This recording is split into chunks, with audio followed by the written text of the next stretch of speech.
राष्ट्रवादी काँग्रेस पक्षातील विदर्भातील खास करून गडचिरोली, रामटेक, वर्धा आणि अमरावती या लोकसभा मतदारसंघाच्या अनुषंगाने त्या भागातल्या कार्यकर्त्यांची गेले काही महिने सतत मागणी होती आणि त्यामुळे त्यांनाही बोलवून आज या लोकसभा मतदारसंघाची माहिती पक्षाने घेतली आहे। तिथल्या सर्व कार्यकर्ते, माजी आमदार, आजी आमदार, तिथले सगळे प्रमुख नेते यांनी सगळ्यांनी येऊन या सर्व जागांची माहिती, तिथली राजकीय परिस्थिती ही आम्हाला दिलेली आहे। यामध्ये आपण बघितलं तर रामटेक आणि गडचिरोलीची जागा आहे जी काँग्रेस लढवते, रामटेक शिवसेना लढवते, तिथं तुमच्या पक्षांची मागणी आहे की ती जागा आमच्याकडे द्यावी अशा पद्धतीने कार्यकर्त्यांची डिमांड। आमच्या पक्षाच्या कार्यकर्त्यांनी अतिशय आग्रहानं ही भूमिका मांडलेली आहे। नमा होमिओपॅथी जगातली नंबर 1 आरोग्य सेवा व्हावी अशी माझी इच्छा आहे आणि त्यात ते यशस्वी होतील अशी मला खात्री आहे। नमा होमिओपॅथी आरोग्य संजीवनी। अमरावतीची जी जागा आहे त्या ठिकाणी मागच्या वेळेस राष्ट्रवादी पुरस्कृत उमेदवार होता। अमरावती ही आमचीच जागा आहे। अमरावती आम्ही यापूर्वी लढवलेली जागा, लोकसभेची जागा आहे। मागच्या वेळी ती निवडून आलेली जागा आहे, पण त्या ठिकाणी काही तांत्रिक कारणामुळे आम्ही पाठिंबा दिला, पुरस्कृत केलं अपक्ष उमेदवाराला आणि त्या ठिकाणी राष्ट्रवादी काँग्रेस आणि काँग्रेस या त्यावेळच्या आघाडीतील दोन्ही पक्षांनी त्यांचं काम केलं आणि त्या निवडून आल्या। त्या आता पक्षात नाही आहेत किंवा पक्षाशी त्यांचा काही संबंध नाही, पण तिथले कार्यकर्ते मात्र आज ती जागा लढवण्याचा आग्रह करतात। सर, गडचिरोली आणि वर्धा या मतदारसंघामध्ये काँग्रेस पक्ष लढत आहे आणि काँग्रेस पक्षानेही जे त्यांचा सर्वे केला आहे त्याच्यामध्ये त्यांना पुढे पाहायला मिळालं आहे। त्यामुळे तुम्ही त्या ठिकाणी जर क्लेम करत असाल तर मग काँग्रेस पक्षाला ती जागा सोडावी लागेल किंवा तुम्हाला सोडावी लागेल, यामध्ये कसं समन्वय करणार? जागा संबंधातलं जे वाटप आहे त्याची चर्चा अजून व्हायची आहे। आम्ही आमच्या पक्षाचे महाराष्ट्रातल्या वेगळ्या मतदारसंघातल्या कार्यकर्त्यांची चर्चा आदरणीय पवारसाहेबांच्या उपस्थितीत करतोय आणि त्या अनुषंगाने ज्या ठिकाणी आमची ताकद आहे, ज्या ठिकाणी आमच्या कार्यकर्त्यांचा आग्रह आहे, त्या सर्व जागांचा परामर्श घेण्याचं, त्याचा आढावा घेण्याचं काम आम्ही आज केलं, काही दिवसापूर्वी यापूर्वी केलेलं। काँग्रेसमध्ये एक ओपिनियन चाललंय की काँग्रेसला असं वाटतं की विदर्भात त्यांच्यासाठी जागा चांगली आहे, अगदी अमरावती जागा त्यांनी लढावी अशी त्यांच्याही कार्यकर्त्यांनी मागणी केलेली आहे। ती मला त्याची माहिती नाही आहे। विदर्भात राष्ट्रवादीला साधारण किती मतदारसंघ असे वाटतात की तुम्ही काय ताकद अजून पाहत? नेहमी आपल्याला हे 4 लोकसभा मतदारसंघ, बुलढाण्याचं यापूर्वीच आम्ही आढावा घेतलेला आहे, त्यामुळं या मतदारसंघातल्या कार्यकर्त्यांचा आग्रह आहे की आपण या मतदारसंघात निवडणूक लढवली पाहिजे। अमरावती मतदारसंघामध्ये राष्ट्रवादीने मागचं जरी लढलं असेल पण त्याचा जो जुना इतिहास आहे त्यामुळे त्या ठिकाणी शिवसेनेने प्रत्येक वेळी विजय मिळवला आहे, त्यामुळे शिवसेना त्या जागेवर पण क्लेम करेल। मग तुम्ही कसं म्हणतात की अमरावती जागेवर ही आमची जागा आहे, कारण लढताना शिवसेना आणि राष्ट्रवादी काँग्रेस पक्ष दोन्ही वेगवेगळे लढवते, आता एकत्र आहे। तुमच्या प्रश्नातच त्याचं उत्तर आहे की आम्ही पूर्वी हा मतदारसंघ लढवलेला आहे आणि विजयी झालेला आहे। ठीक आहे, आमचे उमेदवार जरी तिथून आमच्याबरोबर आज नसले तरी आमच्या पक्षाने तिथं विजय मिळवलेला आहे, ही वस्तुस्थिती आहे। सर, सध्या राज्यामध्ये जाहिरातीवरनं वाद झालेले आहेत, जे दोन्ही मुख्यमंत्री उपमुख्यमंत्री कोणाचं नेतृत्व काय करणार यावरनं सध्या वाद झालेत, आपण कशा पद्धतीने? परवा एकनाथ शिंदे यांच्या अननोन, माहीत नसणाऱ्या अशा समर्थकाने एक जाहिरात दिलेली आहे आणि त्यामध्ये देशात नरेंद्र आणि राज्यात शिंदे, नरेंद्र मोदी साहेब आणि राज्यात शिंदे या दोघांचाच नावाने ती जाहिरात केलेली होती आणि एकनाथ शिंदे यांनी आपली महाराष्ट्रातली लोकप्रियता देखील त्यामध्ये कथन केलेली होती। त्यामुळे सगळ्यात लोकप्रिय नेते म्हणून एकनाथ शिंदे, त्यानंतर देवेंद्र फडणवीस, म्हणजे देवेंद्र फडणवीसांना त्यांनी आता मागं टाकलेलं आहे, हे त्यांचे जाहिरातीतून समोर आलेलं आहे आणि मला असं वाटतं की त्याच्यामध्ये थोडेसे बहुतेक माझा असा अंदाज आहे की डोळे वटारण्यात आलेले असावेत आणि डोळे वटारल्यानंतर लगेच आज नवी जाहिरात आलेली आहे. त्यात दोन्ही पक्षाची चिन्ह आहेत आणि खाली एकनाथ शिंदे यांचे सर्व सहकारी यांचे फोटो आहेत. रोज जाहिराती करत असताना महाराष्ट्रातल्या सामान्य जनतेची दुष्काळी परिस्थिती अनेक भागात आता निर्माण व्हायला लागली आहे. पाण्याचे साठे कमी होत आहेत. याबद्दल या सरकारला काही देणं घेणं नाही. वर्तमानपत्रात रोज सकाळी पहिल्या पानावर यांचीच दर्शनं महाराष्ट्रातल्या जनतेला घ्यावी लागतात आणि सतत लोकांना पहिल्या पानावर आणि टी व्हीवर सतत या सर्वांचे चेहरे पाहायला लागतात. त्यात काही हरकत नाही, आम्हाला त्याच्याबद्दल काही हे नाही. पण त्यानंतर आता दोन्ही पक्षात थोडीशी भांडणं दिसत आहेत, अंतर्गत मतभेद दिसत आहेत आणि एकनाथ शिंदे मुख्यमंत्री आहेत, राज्याचे ते सत्तारूढ पक्षाचे नेते आहेत, तरी देखील त्यांना घाबरवण्याचं काम चालू आहे का काय. त्यांना काल एक जाहिरात आणि आज ताबडतोब सारवासारव करणारी दुसरी जाहिरात द्यावी लागते. याचा अर्थ महाराष्ट्रातले मुख्यमंत्री देखील आता काही सुरक्षित आहेत असं वाटत नाही. त्यांच्यावर देखील दबाव आणि त्यांच्यावर देखील एक प्रकारे कसं वागायचं याची मार्गदर्शक तत्व कुणीतरी घालून दिलेली दिसत आहेत. सर, एक गोष्ट पाहायला मिळाली की आता शेतकऱ्यांना मदत तर मिळाली नाही, त्याच्यानंतर पेरणीची वेळ आली आहे. बोगस बियाणे मोठ्या प्रमाणात सापडले आहेत. त्याच्यामध्ये कृषी मंत्र्यांचे जवळचे असलेले ते काही ठिकाणी स्वसहाय्यता म्हणजे PA आणि काही ठिकाणी कृषी अधिकारी असा उल्लेख त्या याच्यामध्ये करण्यात आला आहे. बोगस बियाणा प्रकरणामध्ये जर कृषी मंत्र्यांच्या जवळचे लोक असतील तर याचा अर्थ असं मानला जाईल का की कृषी मंत्र्यांच्या याचे संगनमताने हे सगळे बोगस बियाणे सर्वसामान्य शेतकऱ्यांना विकले जात आहे. असं आहे की बोगस बियाणांच्या बाबतीत तपासणी करणारी जी पथकं आहेत त्यात खाजगी व्यक्तींचा समावेश होणं, त्यामध्ये पैसे मागण्याची कामं, बोगस बियाणं विकणाऱ्यांच्याकडून पैसे मागण्याची कामं आणि तुम्हाला काय विकायचं ते विका पण आम्हाला आमचा वाटा द्या, अशी भूमिका दाखवण्यात आलेली आहे असं दिसतंय. आणि त्यामुळं महाराष्ट्रातल्या शेतकरी, संपूर्ण महाराष्ट्रातला या बोगस बियाणांच्या मागं कोण आहे आणि बोगस बियाणं विकण्याची परवानगी इनडायरेक्टली देणं, त्यांच्याकडून कोणी जर पैसे मागितले असतील तर त्याचा अर्थ असा होतो की बोगस बियाणं विकायचे असेल तर विका पण आम्हाला आमचा वाटा द्या, असा त्याचा अर्थ निघतो. आणि महाराष्ट्रात हे पहिल्यांदा घडतंय की धाड टाकायला गेलेल्या लोकांच्या मध्ये किंवा व्हिजिट करायला गेलेल्या लोकांच्या मध्ये खाजगी लोकांचा समावेश आहे. हे अत्यंत गंभीर आहे. याचाच अर्थ मंत्र्यांनी एजंट नेमलेले आहेत आणि ते एजंट अधिकाऱ्यांच्यावर जातात आणि वसुली करतात, असा त्याचा अर्थ आहे.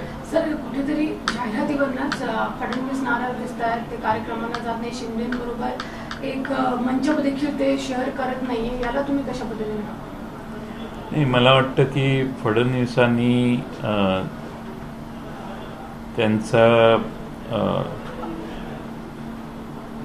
एवढं कॉम्प्रोमाइज केलेलं आहे सगळ्याच गोष्टी की फडणवीस काही फार याच्यावर काही प्रतिक्रिया तुम्हाला देतील अशा भ्रमात प्रसारमाध्यमांनी राहू नये.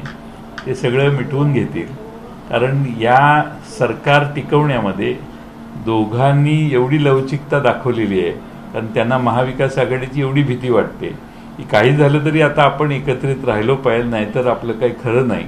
या मानसिकतेत जी लोक असतात ते सर्व प्रकारचा त्याग करून, सर्व प्रकारची शरणागती पत्करून आपलं सरकार टिकवायचा प्रयत्न करतील, यात माझ्या मनात काही शंका नाही. भाजपचे काही नेते म्हणतात की बेडुकाचा बैल करण्याचा प्रयत्न केला जातोय.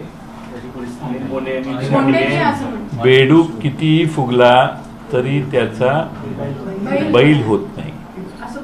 अनिल बोंडे यांनी हे विधान केलेलं आहे आणि त्यांचं ते विधान एकनाथ शिंदे यांच्या पक्षाबद्दल आहे असं मी ऐकलं. आता एकनाथ शिंदेंच्याकडून त्याची प्रतिक्रिया घ्या.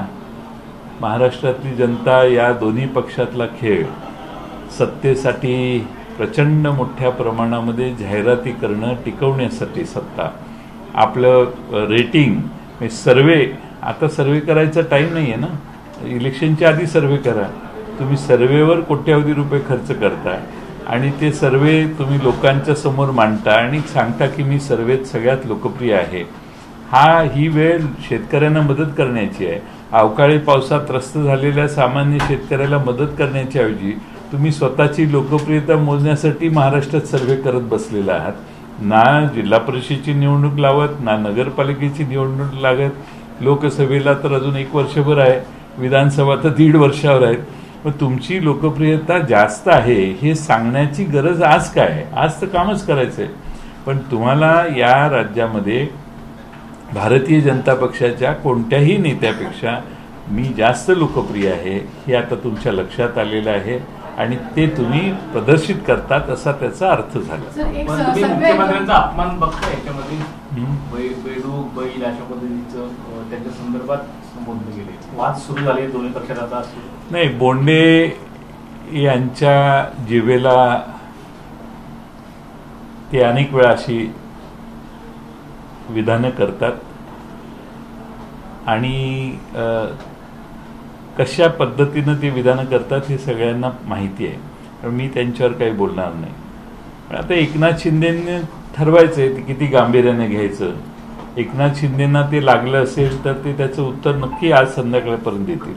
शिंदे गटाकडून म्हटलं आहे की आपण 40 लोक आहोत म्हणून हे सरकार टिकलेला घाबरण्याचं कारण नाही, आपल्याला सगळ्या गोष्टी करण्याची मुभा आहे, असं त्या एका बैठकीमध्ये एकंदरीत चर्चा झाली आहे. आणि गजानन कीर्तीकरने आपल्या आमदारांना ही गोष्ट स्पष्ट बोलली आहे की 40 आपण आहात म्हणून भाजप आपल्यासोबत आहे. गजानन कीर्तीकरांचं एकदम बरोबर आहे.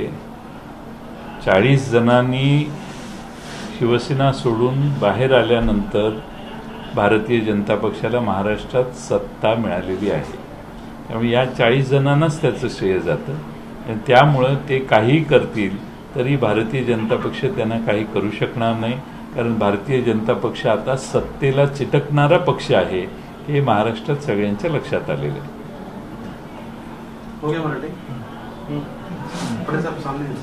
साहब किस तरह देखते हैं एक दिन पहले कुछ अलग एडवर्टाइजमेंट और आज अलग एडवर्टाइजमेंट, आनंद दिघे, फिर बाला साहब ठाकरे और 9 मंत्री इनके फोटो दिए गए हैं. क्या कुछ लगता है सिंधे की क्लास ली गई है बीजेपी के सेंट्रल नेताओं से?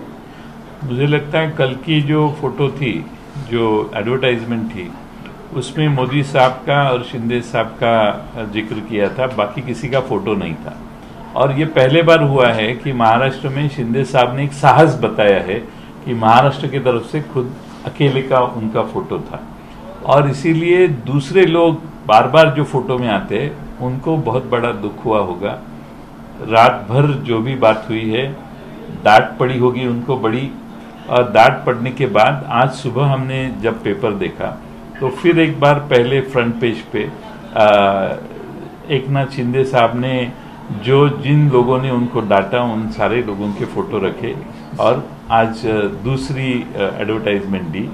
मुझे लगता है कि इस हमारे महाराष्ट्र में भाजपा और शिंदे गुट के जो गठबंधन है उसमें कुछ सब आलबेल नहीं है. एक दूसरे से कंपटीशन चालू है. सरकार किसानों की समस्या की तरफ काम नहीं कर रही. महाराष्ट्र में बहुत अलग अलग चैलेंजेस अब बारिश न होने के कारण सामने आए हैं. सरकार उधर देख नहीं रही है. सरकार लोगों को बता रही है कि मैं कितना पॉपुलर हूँ. तो हमारे महाराष्ट्र के मुख्यमंत्री कह रहे हैं कि सबसे पॉपुलर लीडर वही है और उससे कम पॉपुलर देवेंद्र फडणवीस है, ये उन्होंने परसों बताया. और उसके ऊपर जो डांट पड़ी उससे और एक नई एडवर्टाइजमेंट सामने आई. मुझे लगता है कि महाराष्ट्र में एडवर्टाइजमेंट का सिलसिला चालू है. काम करके लोगों की सेवा करने का कोई मकसद हमारे महाराष्ट्र में जो सत्ता पे बैठे लोग हैं उनके सामने नहीं है. क्या शिंदे का पद इन हालात में लगता है किसी तरह से खतरे में पड़ सकता है मुख्यमंत्री का? शिंदे गुट के कारण ही भाजपा को महाराष्ट्र में सत्ता मिली है. तो मुझे नहीं लगता कि शिंदे गुट को बाजू में हटाने की साहस भाजपा में अभी है. और सारे जो प्रिंसिपल्स रहते हैं जिसके बलबूते पे भाजपा कहती है कि हम काम करते हैं, वो सारे प्रिंसिपल्स उन्होंने भी छोड़े हैं और शिंदे गुट के पास से कोई प्रिंसिपल की अपेक्षा लोगों को नहीं है। देवेंद्र जी 2 दिनों से लगातार मुख्यमंत्री के साथ उनका दौरा है, कहीं पे भी उनके प्रोग्राम में नहीं जा रहे हैं, क्या लगता है? मतलब ये पहले एडवर्टाइजमेंट से ये नाराजगी तो काफी नाराजगी हो रही है। आज दूसरी एडवर्टाइजमेंट आई है, शायद कल से वो पहिला एक सर्वे आला होता की महाविकास आघाडीचं पॉझिटिव्ह वातावरण आहे, मग शिंदेकडनं हा एक सर्वे आला की शिंदे मुख्यमंत्री म्हणून जास्त पुढे आहेत लोकप्रियतेत आणि नंतर उपमुख्यमंत्री फडणवीस आहेत, कशा पद्धतीने आपण बघताय? नाही, कसं आहे की या कोणती निवडणूक नसताना स्वतःची लोकप्रियता तपासण्याची गरज का, हा पहिला प्रश्न. दुसरा प्रश्न म्हणजे लोकप्रिय तुम्ही आहात कारण राज्याचे मुख्यमंत्री आहात, सगळ्यांनीच तुम्हाला पाठिंबा दिलेला आहे, त्यामुळे 105 अधिक 40 145 आमदारांचा पाठिंबा असणाऱ्या सगळ्या मतदारसंघातली लोकप्रियता रोज तपासण्यापेक्षा त्या मतदारसंघातल्या जनतेचे प्रश्न सोडवण्यासाठी थोडासा वेळ त्यांनी खर्च केला पाहिजे. आज शिंदे देवेंद्र फडणवीस यांच्यापेक्षा लोकप्रिय आहेत का नाही याच्याशी महाराष्ट्रातल्या जनतेचं काही देणं घेणं नाही. पण आता एकनाथ शिंदे साहेबांनी देवेंद्र फडणवीसांना ओव्हरटेक केले, ते बरेच पुढे गेलेले आहेत आणि देवेंद्र फडणवीसांची लोकप्रियता आता मागे राहिलेली आहे. ही परिस्थिति परवाच्या जाहिरातीतनं समोर आलेली. पाटिल साहब, ये बात ये है कि महाराष्ट्र जनता सब देख रही है जिस तरह से पैसे एडवर्टाइजमेंट किए जा रहे हैं, चुनाव के तारीख और दिन अभी तक दूर तक दिखाई नहीं दे रहे हैं, फिर भी इस तरह की एडवर्टाइजमेंट को किस तरह से लिया जाए? नहीं, महाराष्ट्र के पिछले बजट में 1000 करोड़ का प्रावधान एडवर्टाइजमेंट के लिए किया गया है. 1000 कोटी 998 करोड़ की ऐसे कुछ तो राशि है.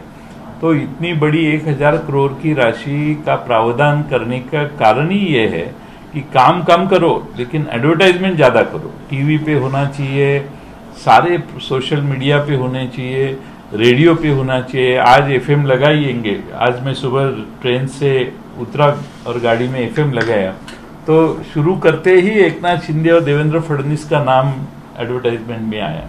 यानी सरकार के काम कम है और एडवर्टाइजमेंट ज्यादा है.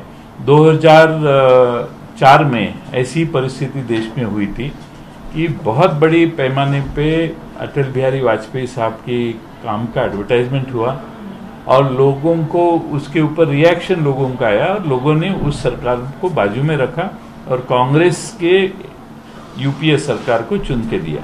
मुझे लगता है कि इससे कुछ अनुभव के बाद में कुछ निष्कर्ष पे वो आते तो अच्छा होता, लेकिन मुझे नहीं लगता कि उस अनुभव से भाजपा कुछ सीखी है. उस समय वाजपेयी की सरकार को प्याज के दाम ने बहुत रुला दिया, तो लगता है सरकार कुछ रुला पाएगा?